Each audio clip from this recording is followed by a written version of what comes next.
Polisi menangkap 2 orang pelaku jambret pasangan suami istri di Jalan Setiabudi, Kecamatan Medan Sunggal. Informasi yang diperoleh Tribun Medan, kedua pelaku yang diamankan yakni bernama Sabarullah alias Sabar dan Leonardo alias Ucok alias Kocu. Kapolsek Sunggal, Kompol Chandra Yuda membenarkan penangkapan terhadap kedua pelaku. Ia benar sudah ditangkap, pelakunya 2 orang, kata Chandra kepada Tribun Medan, Senin, tanggal 25 Maret tahun 2024. Namun, ia belum menjelaskan kronologis penangkapan terhadap kedua pelaku jambret tersebut. Nanti akan disampaikan sama Pak Kapolrestabes, sebutnya. Setelah ditangkap, foto kedua pelaku beredar di media sosial. Amatan Tribun Medan, tampak kedua pelaku diamankan di Polsek Sunggal.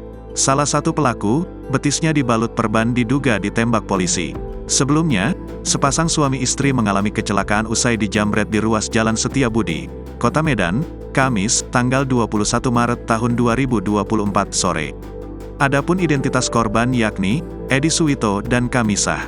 Keduanya merupakan warga Jalan Balam, Kecamatan Medan Sunggal.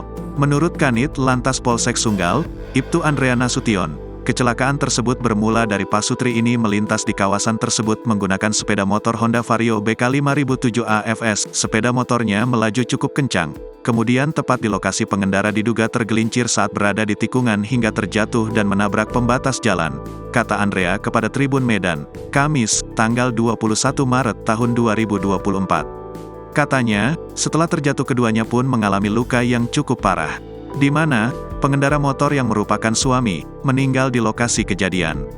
Korban mengalami luka lebam, memar di bagian wajah dan di bagian kepala. Sementara istrinya mengalami luka di bagian kepala serta luka dalam dengan kondisi kritis. Saat ini istrinya sudah dalam perawatan medis di Rumah Sakit Bunda Tamrin, ucapnya.